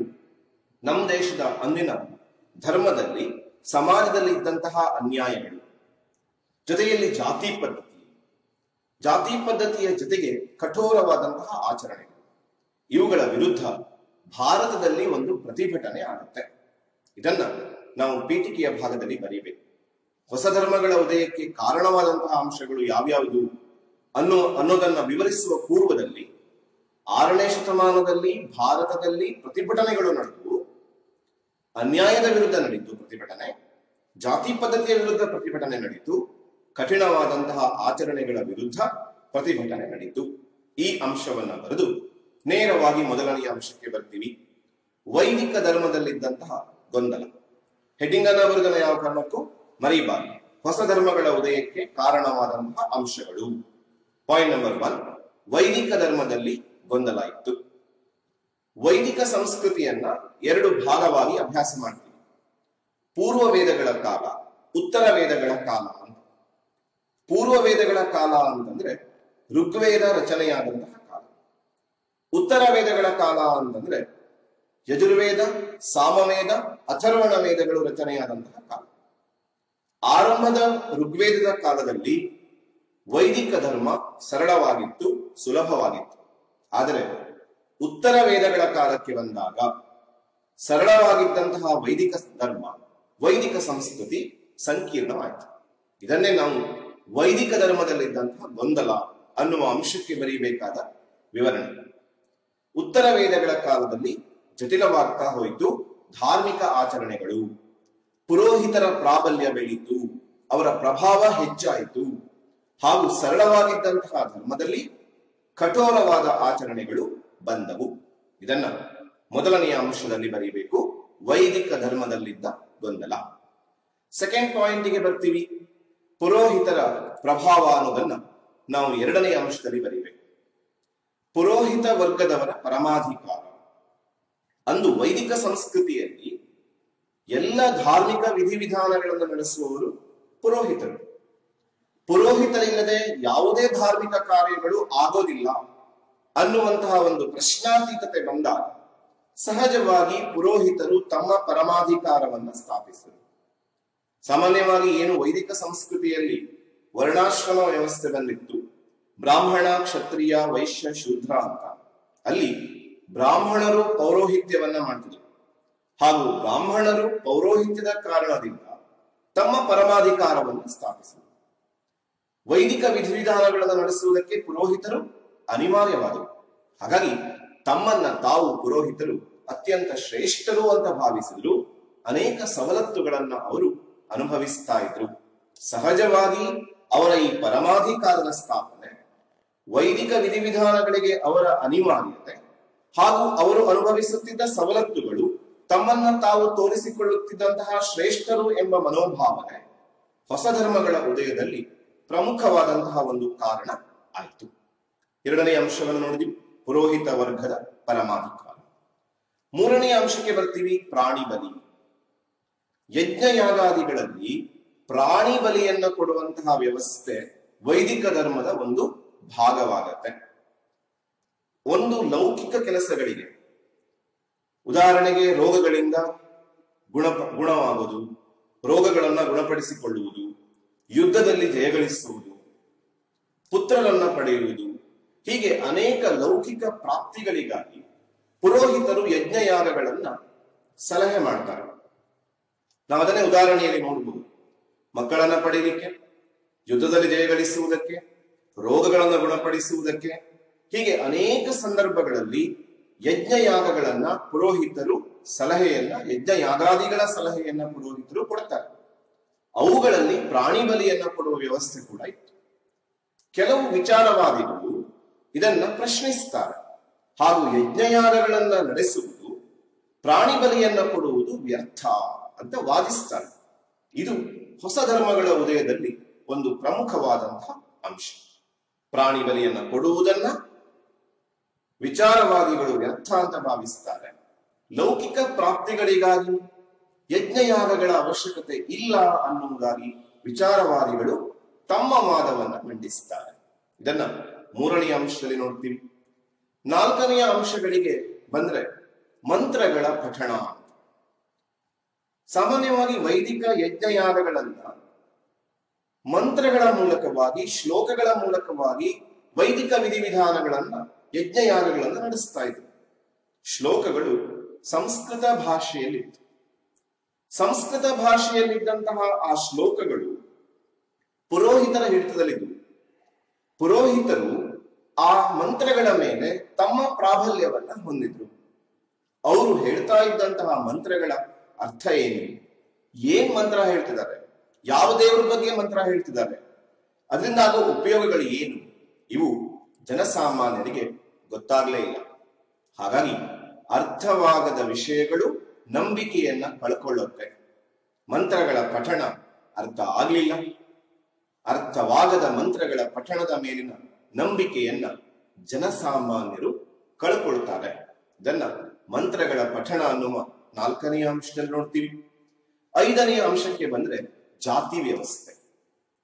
ಉತ್ತರ ವೇದಗಳ ಕಾಲದಲ್ಲಿ ವರ್ಣ ವ್ಯವಸ್ಥೆ, ಬ್ರಾಹ್ಮಣ, ಕ್ಷತ್ರಿಯ, ವೈಶ್ಯ, ಶೂದ್ರ ಎನ್ನುವಂತಹ ವರ್ಣ ವ್ಯವಸ್ಥೆ ಆರಂಭದಲ್ಲಿ ಚಲನಶೀಲವಾಗಿದ್ದಂತಹ ವ್ಯವಸ್ಥೆ ಉತ್ತರ ವೇದಗಳ ಕಾಲದಲ್ಲಿ ತನ್ನ ಚಲನಶೀಲತೆಯನ್ನ ಕಳ್ಕೊಳ್ಳುತ್ತೆ. ಹಾಗೂ ಆ ವರ್ಣ ವ್ಯವಸ್ಥೆ ಅನೇಕ ಜಾತಿಗಳ ಉಗಮಕ್ಕೆ ಕಾರಣ ಆಗುತ್ತೆ.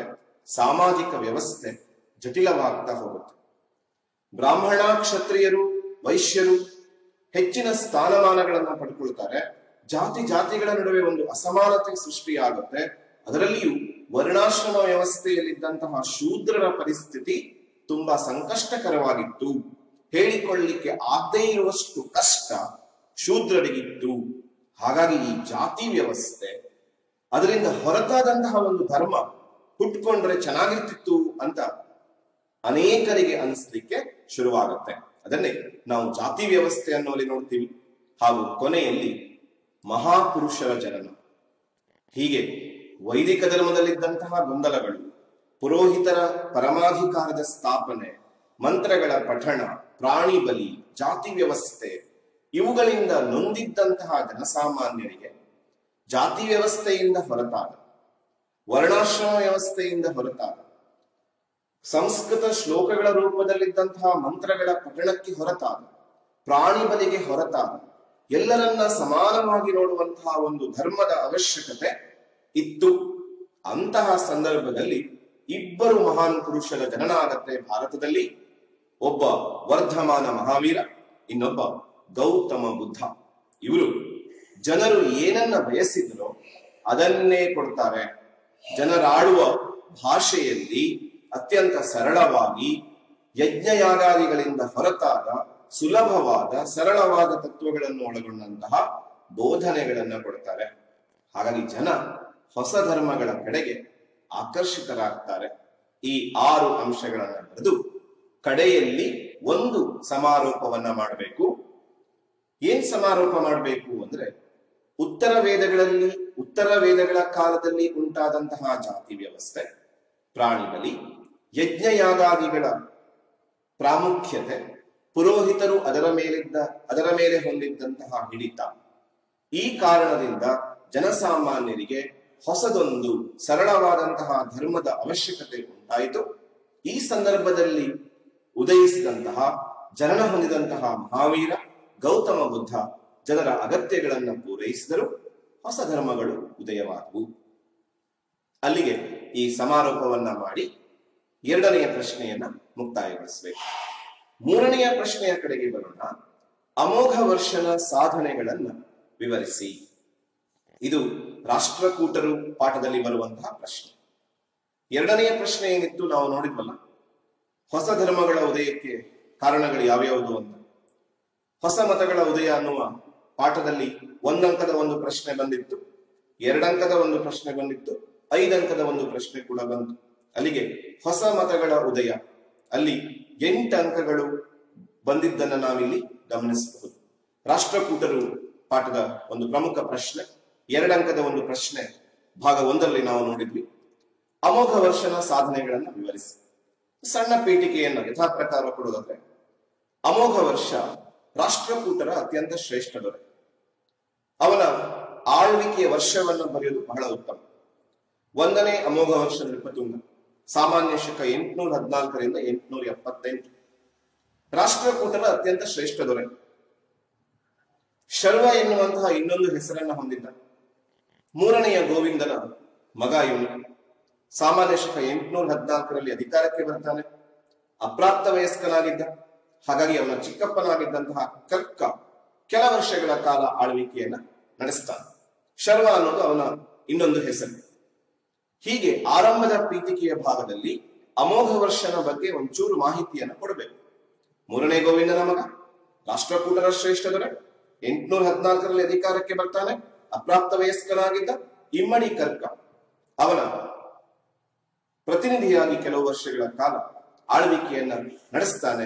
814ರಿಂದ 821ರವರೆಗೆ ಕರ್ಕನ ಆಳ್ವಿಕೆ ಇತ್ತು. ಅಮೋಘ ವರ್ಷನ ಬಗ್ಗೆ ಬರೆಯುವಾಗ ಕರ್ಕ ಆಡಳಿತ ಮಾಡಿದ್ದನ್ನು ಕೂಡ ಗಮನಿಸಬೇಕು. ಪ್ರಾಪ್ತ ವಯಸ್ಕನಾಗ್ತಾ ಇದ್ದಾಗೆ ಅಮೋಘ ವರ್ಷ ಎಲ್ಲ ಅಧಿಕಾರವನ್ನ ತಾನು ಸ್ವೀಕರಿಸ್ತಾನೆ ಹಾಗೂ ಅನೇಕ ಸಾಧನೆಗಳನ್ನ ಮಾಡ್ತಾನೆ. ಅಮೋಘ ವರ್ಷನ ಸಾಧನೆಗಳು ಅನ್ನುವಲ್ಲಿ ನಾವು ಒಂದೊಂದಾಗಿ ಅಂಶಗಳನ್ನ ಬರಿತಾ ಹೋಗ್ಬೇಕು. ಹಾಗೂ ಇನ್ನೊಂದು ಪ್ರಮುಖ ಅಂಶ, ಅವನ ಸೈನಿಕ ಸಾಧನೆಗಳಿಗಿಂತ ಸಾಂಸ್ಕೃತಿಕ ಸಾಧನೆಗಳು ಬಹಳ ಮಹತ್ವಪೂರ್ಣವಾಗಿತ್ತು. ಅದನ್ನು ಕೂಡ ಗಮನದಲ್ಲಿ ಇಟ್ಕೊಳ್ಬೇಕು. ಮೊದಲನೆಯ ಸಾಧನೆಗೆ ಬಂದ್ರೆ ಹೆಡಿಂಗ್ ಬರೆಯುವುದನ್ನು ಮರಿಬೇಡಿ. ಅಮೋಘ ವರ್ಷ ಸಾಧನೆಗಳು. ಮೊದಲನೇದು ವಿಂಗವಳ್ಳಿ ಕದನ. ಸಾಮಾನ್ಯ ಶಕ 830ರಲ್ಲಿ ಆತ ವಿಂಗವಳ್ಳಿಯಲ್ಲಿ ಒಂದು ಕದನವನ್ನು ಮಾಡ್ತಾನೆ. ಆ ವಿಂಗವಳ್ಳಿಯ ಕದನದಲ್ಲಿ ವೆಂಗಿ ಚಾಲುಕ್ಯರ ಅರಸು ಗುಣಗ ವಿಜಯಾದಿತ್ಯನನ್ನ ಆತ ಸೋಲಿಸ್ತಾನೆ. 3ನೇ ಗುಣಗ ವಿಜಯಾದಿತ್ಯ. ಅಲ್ಲಿಗೆ ಅಮೋಘ ವರ್ಷ ಒಂದು ಸಾಧನೆ. ವಿಂಗವಳ್ಳಿ ಕದನದಲ್ಲಿ ವೆಂಗಿ ಚಾಲುಕ್ಯರ ದೊರೆ 3ನೇ ಗುಣಗ ವಿಜಯಾದಿತ್ಯನನ್ನ ಸೋಲಿಸಿದ. ಇವನ ಸೈನಿಕ ಸಾಧನೆಗಳು ಕೆಲವೇ ಕೆಲವು. ಅವುಗಳಲ್ಲಿ ಬಹಳ ಮಹತ್ವವಾಗಿದ್ದು ವಿಂಗವಳ್ಳಿ ಕದನ. ವಿಂಗವಳ್ಳಿ ಕದನದಲ್ಲಿ ಆತ ಜಯಶಾಲಿಯಾಗ್ತಾನೆ.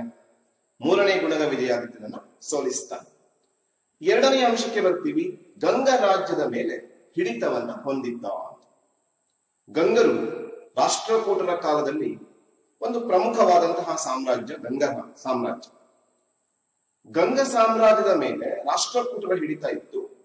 ಅದರಲ್ಲಿಯೂ ವಿಶೇಷವಾಗಿ ಅಮೋಘ ವರ್ಷದ ದಂಡನಾಯಕನಾಗಿದ್ದಂತಹ ಬಂಕೇಶ, ಈತ ಕೈದಾಳದವರೆಗೆ, ಕೈದಾಳ ಅಂದ್ರೆ ತುಮಕೂರು, ಆ ತುಮಕೂರು ಅಂತಂದ್ರೆ ಗಂಗ ರಾಜ್ಯದ ಉತ್ತರ ಭಾಗ. ಆ ಗಂಗ ರಾಜ್ಯದ ಉತ್ತರ ಭಾಗದ ಮೇಲೆ ಅಮೋಘ ವರ್ಷದ ದಂಡನಾಯಕನಾಗಿದ್ದಂತಹ ಬಂಕೇಶ ತನ್ನ ಹಿಡಿತವನ್ನ ಹೊಂದಿದ್ದ. ಬಂಕೇಶನ ಹಿಡಿತದಿಂದಾಗಿ ಗಂಗ ರಾಜ್ಯ ರಾಷ್ಟ್ರಕೂಟರ ಹಿಡಿತದಲ್ಲಿ ಇತ್ತು. ಹಾಗೂ ಗಂಗದೊರೆ ರಾಚಮಲ್ಲ ಅದನ್ನ ವಶಪಡಿಸಿಕೊಳ್ಳುವ ಪ್ರಯತ್ನ ಮಾಡ್ತಾನೆ. ಆದ್ರೆ ಬಂಕೇಶ ಅದಕ್ಕೆ ಯಾವುದೇ ಆಸ್ಪದವನ್ನ ಕೊಡಲು. ಕೈದಾಳದವರೆಗೆ ಅಮೋಘ ವರ್ಷನ ಹಿಡಿತ ಇತ್ತು. ಆದರೆ ರಾಚಮಲ್ಲನ ಮಗ ನೀತಿ ಮಾರ್ಗ ಎರೆಗಂಗ ಅಂತ ಅವನು ಉತ್ತರಾಧಿಕಾರಿ ಆಗ್ತಾನೆ. ಆತ ಸಾಮಾನ್ಯ ಶಕ 856ರಲ್ಲಿ ರಾಜರಾಮಡು ಅನ್ನುವಂತಹ ಒಂದು ಕಾಳಗವನ್ನ ಮಾಡ್ತಾನೆ. ಈ ರಾಜರಾಮಡು ಕಾಳಗ ಕೋಲಾರದ ಸಮೀಪ ನಡೆಯುತ್ತದೆ. ಈ ಯುದ್ಧದಲ್ಲಿ ಅಮೋಘ ವರ್ಷ ಸೋಲ್ತಾನೆ. ಅಮೋಘ ವರ್ಷನ ಸಾಧನೆಯಲ್ಲಿ ಒಂದು ಸೋಲನ್ನು ಬರೀಬೇಕು. ಯಾಕೆ ಈ ಸೋಲನ್ನ ಬರೀಬೇಕು ಅಂದ್ರೆ ಈ ಸೋಲು ಅವನ ರಾಜಕೀಯ ನೀತಿಯನ್ನ ಬದಲಾಯಿಸಿಕೊಳ್ಳುವುದಕ್ಕೆ ಕಾರಣ ಆಗುತ್ತೆ.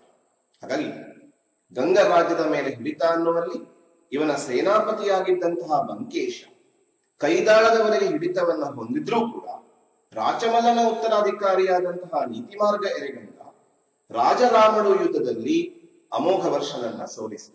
ಇದನ್ನ ಬರೀಬೇಕಾಗತ್ತೆ. 3ನೇದಕ್ಕೆ ಬರ್ತೀವಿ. ವೈವಾಹಿಕ ಸಂಬಂಧಗಳ ದಾರಿ ಅಂತ ಬಹಳ ಮುಖ್ಯವಾಗಿದೆ. ಅಮೋಘ ವರ್ಷ ರಾಷ್ಟ್ರಕೂಟರ ಅತ್ಯಂತ ಶ್ರೇಷ್ಠ ದೊರೆಯಾಗುವಲ್ಲಿ ವೈವಾಹಿಕ ಸಂಬಂಧಗಳ ದಾರಿ ಕೂಡ ಬಹಳ ಮಹತ್ವದ. ಆತನಿಗೆ 3 ಪುತ್ರಿಯರಿದೆ. 3 ಪುತ್ರಿಯರು ಯಾರ್ಯಾರು ಅಂತ ನೋಡಿದ್ರೆ ಸಂಘರ್ಷದ ದಾರಿಯನ್ನ ಕೈಬಿಡ್ತಾನೆ. ವೈವಾಹಿಕ ಸಂಬಂಧಗಳ ಒಂದು ಹೊಸ ಬಂಧವನ್ನ ಏರ್ಪಡಿಸ್ತಾನೆ. ಅವನ 3 ಪುತ್ರಿಯರು. ಹಿರಿಯವಳ ಹೆಸರು ಚಂದ್ರಲಬ್ಬೆಯ. ಚಂದ್ರಲಬ್ಬೆಯ ನಂತರ 2ನೆಯ ಪುತ್ರಿಯಾಗಿದ್ದವಳು ಶೀಲಮಹಾದೇವಿ ಹಾಗೂ 3ನೆಯವಳು ಸಂಘ. ಈ 3 ರಾಜಕುಮಾರಿಯರನ್ನ ತನ್ನ ನೆರೆಹೊರೆಯ ಪ್ರಬಲ ರಾಜ್ಯಗಳ ದೊರೆಗಳಿಗೆ, ರಾಜಕುಮಾರರಿಗೆ ಮದುವೆ ಮಾಡಿಕೊಡುವ ಮೂಲಕವಾಗಿ ಅಮೋಘ ವರ್ಷ ವೈವಾಹಿಕ ಸಂಬಂಧಗಳ ದಾರಿಯನ್ನ ಆಯ್ಕೆ ಮಾಡಿಕೊಳ್ತಾನೆ. ಸಂಘರ್ಷದ ದಾರಿಯನ್ನ ಕೈ ಬಿಡ್ತಾನೆ. ಇದನ್ನ 3ನೇ ಅಂಶದಲ್ಲಿ ಬರೀಬೇಕು.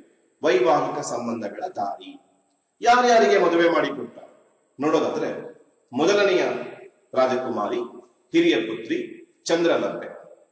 ಆ ಚಂದ್ರಲಬ್ಬೆಯನ್ನ ಆತ ಗಂಗ ರಾಜಕುಮಾರ ಭೂತುಗನಿಗೆ ಕೊಟ್ಟು ವಿವಾಹವನ್ನ ಮಾಡ್ತಾನೆ. ಅಲ್ಲಿಗೆ ರಾಷ್ಟ್ರಕೂಟರು ಮತ್ತು ಗಂಗರ ನಡುವೆ ಇದುವರೆಗಿದ್ದಂತಹ ವೈಷಮ್ಯ ಕೊನೆಯಾಗುತ್ತೆ, ಬಾಂಧವ್ಯ ಬೆಳೆಯುತ್ತೆ. ವೈವಾಹಿಕ ಸಂಬಂಧಗಳಿಂದಾಗಿ ಗಂಗರು ರಾಷ್ಟ್ರಕೂಟರ ನಡುವೆ ಸ್ನೇಹ ವೃದ್ಧಿಸುತ್ತೆ.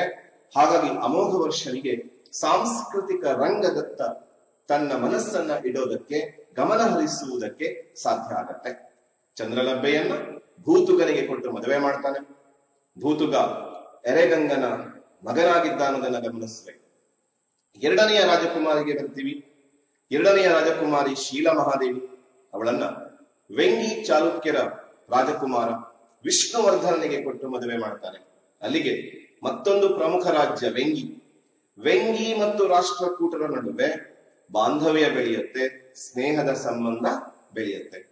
ಮೂರನೆಯ ಮಗಳು ಸಂಕಾಳನ್ನ ದಕ್ಷಿಣದ ಪಲ್ಲವರ ಮೂರನೇ ನಂದಿವರ್ಮನಿಗೆ ಕೊಟ್ಟು ಮದುವೆ ಮಾಡ್ತಾನೆ.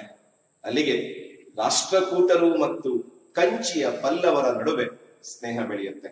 ಅಲ್ಲಿಗೆ ಈ ಮೂರು ಮದುವೆಗಳಿಂದ ರಾಷ್ಟ್ರಕೂಟರು, ಗಂಗರು, ಪಲ್ಲವರು, ವೆಂಗಿ ಚಾಲುಕ್ಯರು ಸಂಬಂಧಿಗಳಾಗ್ತಾರೆ. ದಕ್ಷಿಣ ಭಾರತ ಈ ವೈವಾಹಿಕ ಸಂಬಂಧದಿಂದ ಗಟ್ಟಿಗೊಳ್ಳುತ್ತೆ, ದ್ವೇಷ ಕಡಿಮೆ ಆಗುತ್ತೆ, ಸಂಸ್ಕೃತಿ ಉತ್ತುಂಗಕ್ಕೆ ಬರುತ್ತೆ. ಹಾಗಾಗಿ ಅಮೋಘ ವರ್ಷ ಅತ್ಯಂತ ಶ್ರೇಷ್ಠ ದೊರೆ ರಾಷ್ಟ್ರಕೂಟರಲ್ಲಿ ಅಂತ ಅನಿಸ್ಕೊಳ್ತಾನೆ. ಹೀಗೆ ವೈವಾಹಿಕ ಸಂಬಂಧಗಳ ದಾರಿಯನ್ನ ಮೂರನೆಯ ಅಂಶದಲ್ಲಿ ಬರೀಬೇಕು.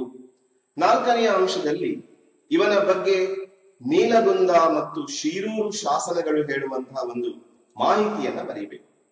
ಅನೇಕ ರಾಜ್ಯಗಳಿಂದ ಗೌರವಕ್ಕೆ ಪಾತ್ರನಾಗಿದ್ದವನು ಅಮೋಘ ವರ್ಷ. ಯಾವ್ಯಾವ ರಾಜ್ಯಗಳು? ನೀಲಗುಂದ ಮತ್ತು ಶಿರೂರು ಶಾಸನ ಹೇಳುತ್ತೆ ಆತ ಅಂಗ, ವಂಗ, ಮಗಧ, ಮಾಳ್ವ, ವೆಂಗಿಗಳಿಂದ ಗೌರವಕ್ಕೆ ಪಾತ್ರನಾಗಿದ್ದ. ಅಂಗರಾಜ್ಯ ನಾವು ಗಮನಿಸ್ತಾ ಇದ್ದೀವಿ ನಕ್ಷೆಯಲ್ಲಿ, ಅಂಗರಾಜ್ಯವನ್ನು. ಅಂಗದ ನಂತರ ವಂಗ, ಆಮೇಲೆ ಮಗಧ, ಮಾಳ್ವ ಹಾಗೂ ವೆಂಗಿಯ ರಾಜ್ಯಗಳಿಂದ ಆತ ಗೌರವಕ್ಕೆ ಪಾತ್ರನಾಗಿದ್ದ. ಗೌರವಕ್ಕೆ ಪಾತ್ರನಾಗಿದ್ದ ಅಂದ್ರೆ ಅವರು ಅವನನ್ನ ಅತ್ಯಂತ ಪ್ರೀತಿ ಆದರಗಳಿಂದ ನೋಡ್ಕೊಳ್ತಿದ್ರು. ಇದು ಅಮೋಘ ವರ್ಷನ ವಿಶೇಷತೆ.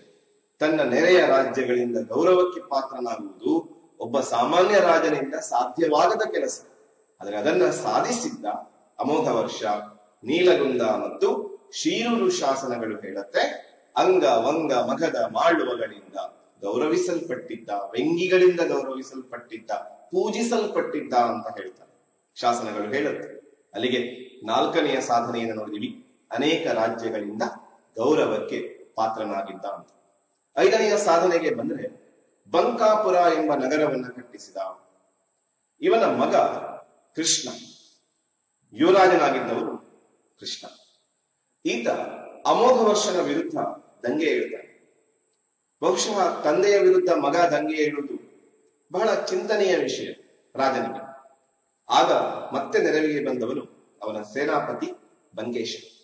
ದಂಗೆಯನ್ನ ಅಡಗಿಸ್ತಾನೆ, ಮಾತ್ರ ಅಲ್ಲ ಕೃಷ್ಣನ ಮನಸ್ಸನ್ನ ಪರಿವರ್ತಿಸ್ತಾನೆ, ಪಶ್ಚಾತ್ತಾಪ ಪಡೋ ಹಾಗೆ ಮಾಡ್ತಾನೆ. ಆಗ ಅಮೋಘ ವರ್ಷನಿಗೆ ತುಂಬಾ ಖುಷಿ ಆಗತ್ತೆ. ತನ್ನ ಸೇನಾನಿ ಬಂಕೇಶನ ಹೆಸರಿನಲ್ಲಿ ಬಂಕಾಪುರ ಎಂಬ ನಗರವನ್ನು ಕಟ್ಟಿಸ್ತಾನೆ ಹಾಗೂ ಬಂಕೇಶನನ್ನ ಬನವಾಸಿಯ ರಾಜ್ಯಪಾಲನನ್ನಾಗಿ ಮಾಡ್ತಾನೆ. ಇದನ್ನ ಐದನೆಯ ಸಾಧನೆಯಲ್ಲಿ ಬರೆಯಬೇಕು. ಬಂಕಾಪುರ ನಗರವನ್ನ ಕಟ್ಟಿಸಿದ. ನಾವು ನಕ್ಷೆಯಲ್ಲಿ ಇದನ್ನು ನೋಡೋದಾದ್ರೆ ಉತ್ತರ ಕನ್ನಡ ಜಿಲ್ಲೆಯಲ್ಲಿ ಇರುವಂತಹ ಬನವಾಸಿಯ ರಾಜ್ಯಪಾಲನನ್ನಾಗಿ ಬಂಕೇಶನನ್ನ ಮಾಡ್ತಾನೆ ಹಾಗೂ ಹಾವೇರಿ ಜಿಲ್ಲೆ, ಇವತ್ತಿನ ಹಾವೇರಿ ಜಿಲ್ಲೆಯಲ್ಲಿ ಇರುವಂತಹ ಬಂಕಾಪುರವನ್ನ ನಿರ್ಮಿಸ್ತಾನೆ. ಬನವಾಸಿಯ ರಾಜ್ಯಪಾಲನನ್ನಾಗಿ ಮಾಡ್ತಾನೆ ಬಂಕೇಶನನ್ನ.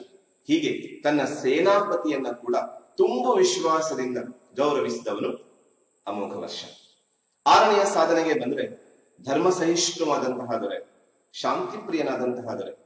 ಇವನ ಕಾಲದಲ್ಲಿ ಒಂದು ಕ್ಷಾಮ ಬರುತ್ತೆ, ಬರಗಾಲ ಬರುತ್ತೆ. ಅದಕ್ಕೆ ಪರಿಹಾರ ಏನು ಅಂತಂದ್ರೆ ದೊರೆ ತನ್ನ ಹೆಬ್ಬೆರಳನ್ನ ಕತ್ತರಿಸಿ ಕೊಡಬೇಕು. ಆತ ತಾನು ಪೂಜಿಸುವ, ಅತ್ಯಂತ ಪ್ರೀತಿಯಿಂದ ಆರಾಧಿಸುವ ಕೊಲ್ಲಾಪುರದ ಮಹಾಲಕ್ಷ್ಮಿಗೆ ತನ್ನ ಎಡಗೈನ ಹೆಬ್ಬೆರಳನ್ನ ಕತ್ತರಿಸಿ ಅರ್ಪಿಸ್ತಾನೆ, ತನ್ನ ಪ್ರಜೆಗಳ ದುಃಖವನ್ನ ಶಮನಗೊಳಿಸುವುದಕ್ಕಾಗಿ. ಇದನ್ನ ಬಹಳ ವಿಶೇಷವಾದಂತಹ ಅಮೋಘ ವರ್ಷದ ಸಾಧನೆ ಅಂತ ಪರಿಗಣಿಸಲ್ಪಡುತ್ತೆ. ಜನರ ಕಷ್ಟಕ್ಕೆ ಸ್ಪಂದಿಸುವಂತಹ ರಾಜ ಅಮೋಘ ವರ್ಷ. ಧರ್ಮ ಸಹಿಷ್ಣುವಾದಂತಹ ದೊರೆ, ಶಾಂತಿ ಪ್ರಿಯನಾದಂತಹ ಅರಸ. ಕೊಲ್ಲಾಪುರದ ಮಹಾಲಕ್ಷ್ಮಿಗೆ ತನ್ನ ಎಡಗೈನ ಹೆಬ್ಬೆರಳನ್ನ ಕತ್ತರಿಸಿ ನೀಡಿದ ಅಂತ ಸಂಜನ ಶಾಸನ ಹೇಳುತ್ತೆ ಅನ್ನೋದನ್ನ ಆರನೆಯ ಸಾಧನೆಯಲ್ಲಿ ಬರೀಬೇಕು. ನಾವಿಲ್ಲಿ ಕೊಲ್ಲಾಪುರದ ಮಹಾಲಕ್ಷ್ಮಿಯ ದೇವಾಲಯವನ್ನು, ಮಹಾಲಕ್ಷ್ಮಿಯ ಮೂರ್ತಿಯನ್ನ ಕೂಡ ಇಲ್ಲಿ ಗಮನಿಸ್ತಾ ಇದ್ದೀವಿ.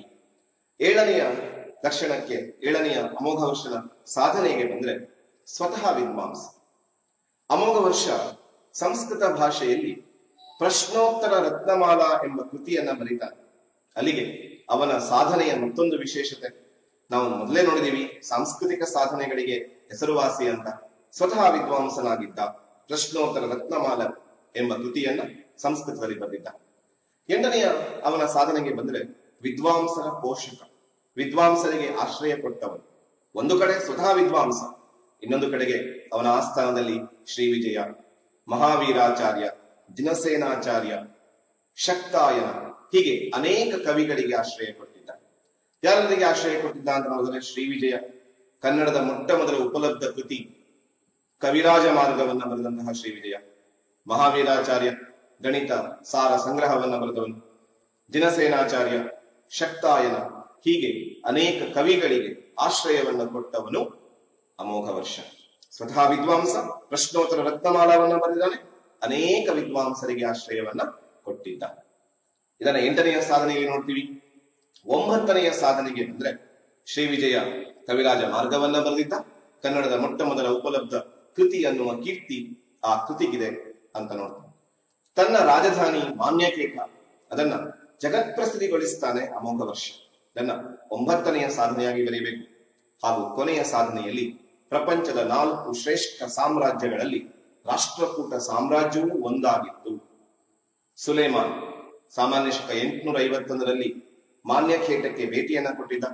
ಅರೇಬಿಯಾದ ಪ್ರವಾಸಿಗ ಭೇಟಿ ಕೊಟ್ಟಂತಹ ಆತ ಉದ್ಗರಿಸ್ತಾನೆ, ಪ್ರಪಂಚದ 4 ಶ್ರೇಷ್ಠ ಸಾಮ್ರಾಜ್ಯಗಳಲ್ಲಿ ರಾಷ್ಟ್ರಕೂಟ ಸಾಮ್ರಾಜ್ಯ ಕೂಡ ಒಂದು. ಅಂತಹ ಒಂದು ಸಾಮ್ರಾಜ್ಯವನ್ನ ಕಟ್ಟಿದ್ದ ಅಮೋಘ ವರ್ಷ. ಹೀಗೆ ಈ 10 ಸಾಧನೆಗಳನ್ನ ನಾವು ಬರೀಬೇಕು.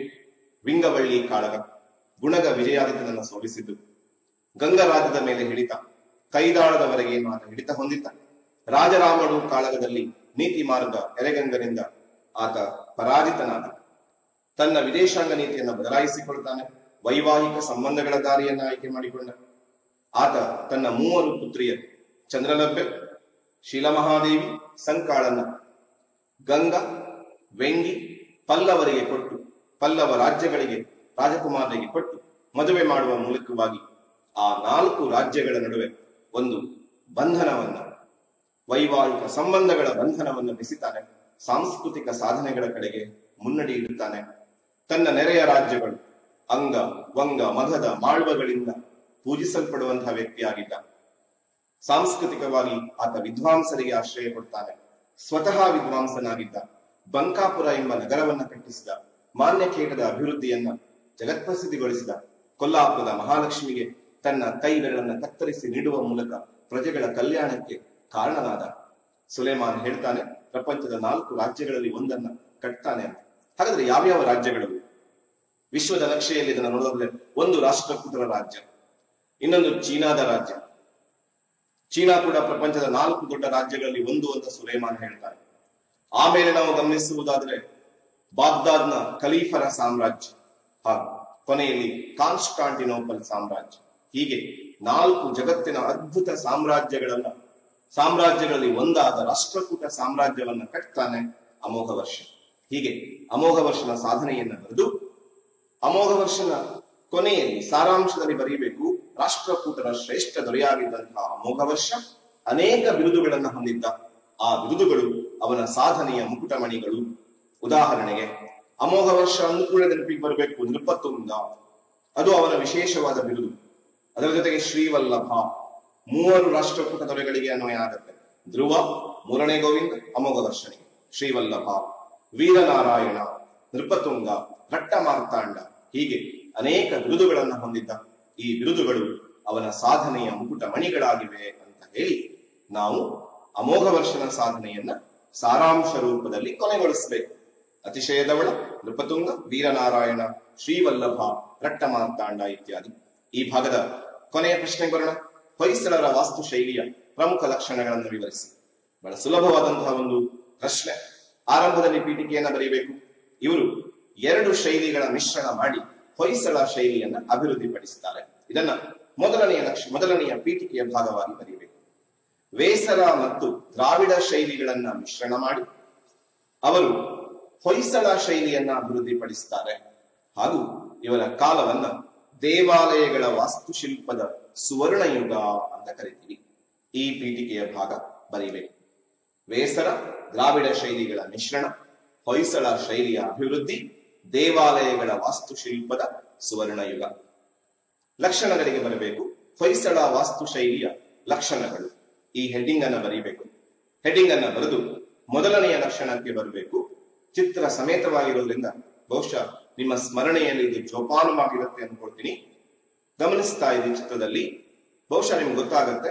ನಕ್ಷತ್ರಾಕಾರದ ಒಂದು ಪಂಚಾಂಗವನ್ನ ನೋಡ್ತೀರ.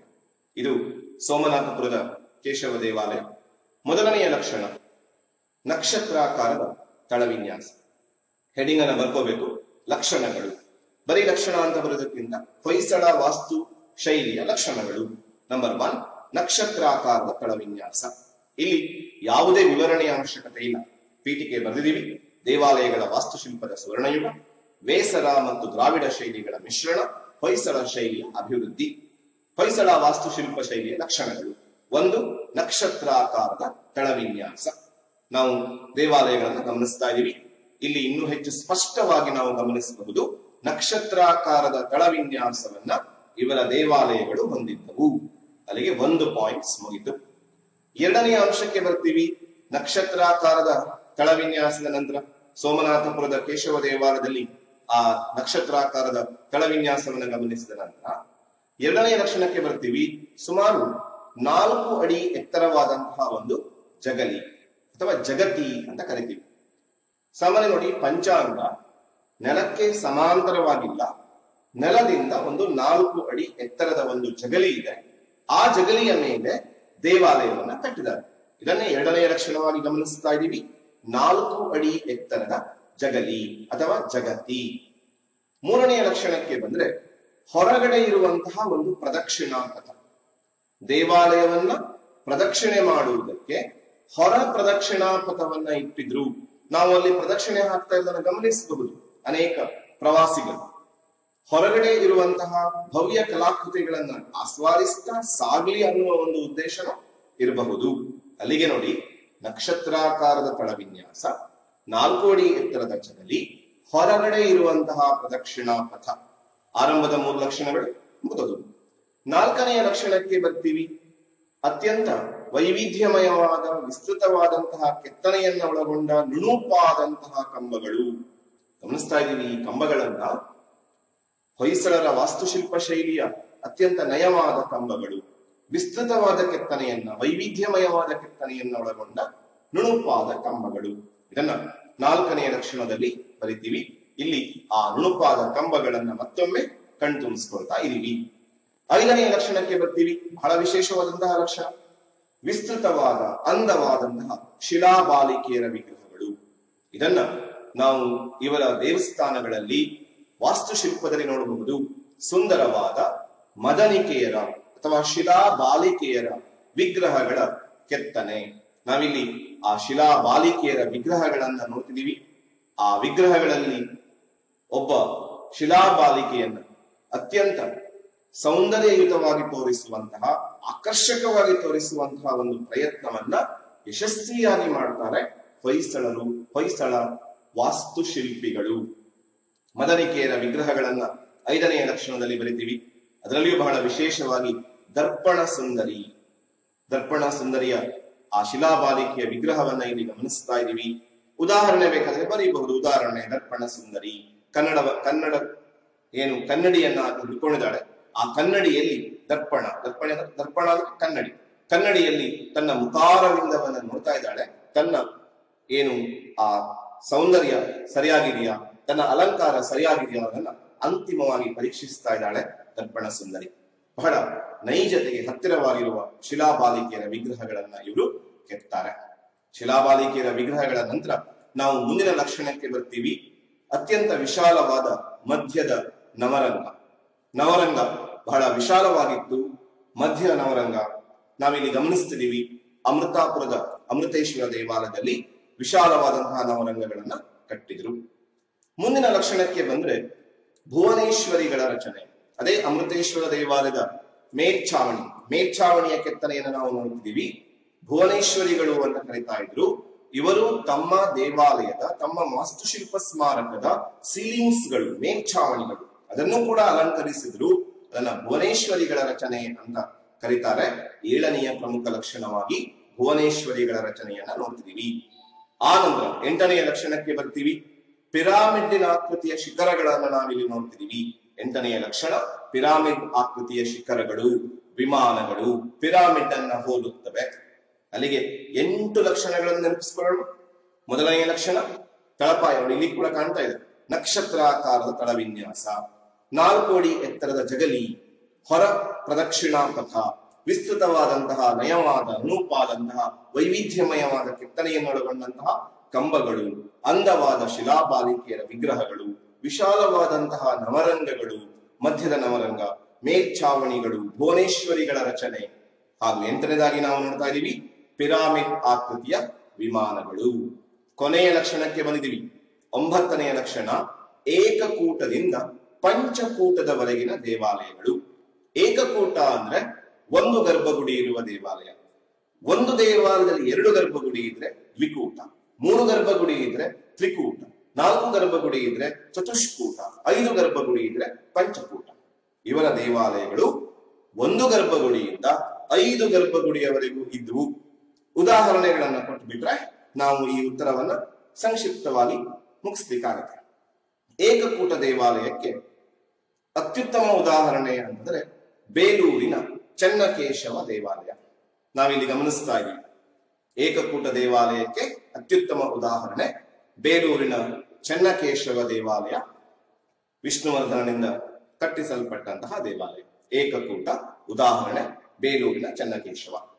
ದ್ವಿಕೂಟ ಉದಾಹರಣೆ ಹಳೇಬೀಡಿನ ಹೊಯ್ಸಳೇಶ್ವರ ದೇವಾಲಯ. ಇದು ದ್ವಿಕೂಟ ದೇವಾಲಯಕ್ಕೆ ಅತ್ಯುತ್ತಮ ಉದಾಹರಣೆ. ತ್ರಿಕೂಟ ಸೋಮನಾಥಪುರದ ಕೇಶವ ದೇವಾಲಯ.